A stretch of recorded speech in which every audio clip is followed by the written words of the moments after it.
Hi hello வணக்கம் நண்பர்களே, இது உங்கள் the world is ours channel. இன்று நாம சிங்கப்பூர் பற்றிய வரலாறும் கலாச்சாரமும் அதிலும் பொதுவாக யாரும் சொல்லாத சில ஆச்சரியமான விஷயங்களை பற்றி பேச போறோம். சரி, வாங்க தெரிஞ்சுக்குவோம். சிங்கப்பூரின் பெயர் சிங்கபுரா என்பதில் இருந்து வந்தது, அதாவது சிங்க நகரம்.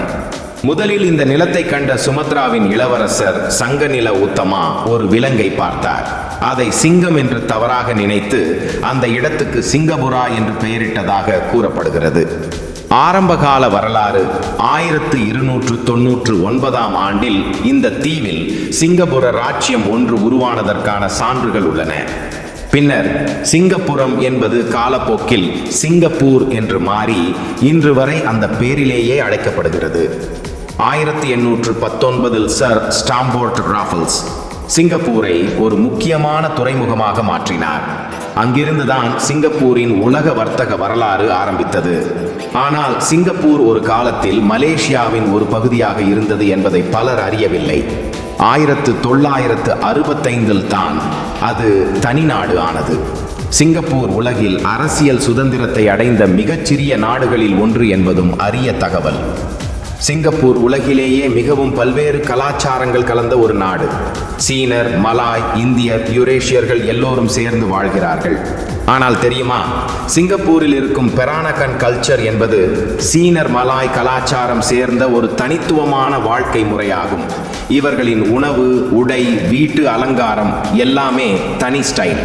மேலும் சிங்கப்பூரில் வருடத்திற்கு ஒரு முறை நடைபெறும் தைப்பூசம் திருவிழா உலகின் மிகப்பெரிய இந்திய மத ஊர்வலங்களில் ஒன்றாகும். அதே சமயம் சீனர்களின் ஹங்க்ரி கோஸ்ட் ஃபெஸ்டிவல், மலாயர்களின் ஹரி ராயா எல்லாமே இணைந்து கொண்டாடப்படுகின்றன. அதுதான் இந்த நாட்டின் வித்தியாசம். சிங்கப்பூர் அரசு தங்கள் கலாச்சாரத்தை பாதுகாக்க பழமையான காம்பவுண்ட் ஹவுசஸ்-ஐ மியூசியம்களாக வைத்திருக்கிறது.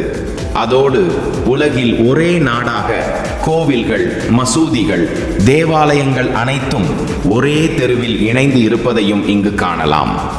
இதுதான் சிங்கப்பூரின் உண்மையான ஒற்றுமை கலாச்சாரம். சிங்கப்பூர் பற்றி இதுவரை நீங்கள் அறியாத சில விஷயங்களை இன்று தெரிந்து கொண்டீர்கள் என்று நம்புகிறேன். இப்படிப்பட்ட சுவாரஸ்யமான வரலாறும் கலாச்சார ரகசியங்களும் தெரிந்து கொள்ள த வேர்ல்ட் இஸ் அவர்ஸ் சேனலை லைக், ஷேர் அண்ட் சப்ஸ்கிரைப் செய்ய மறக்காதீர்கள். அடுத்த எபிசோடில் இன்னும் ரொம்ப எக்ஸைட்டிங்கான விஷயங்களோடு சந்திப்போம். மீண்டும் சந்திக்கும் வரை நன்றி, வணக்கம். மறந்துடாதீங்க, இந்த உலகம் நமக்கானது.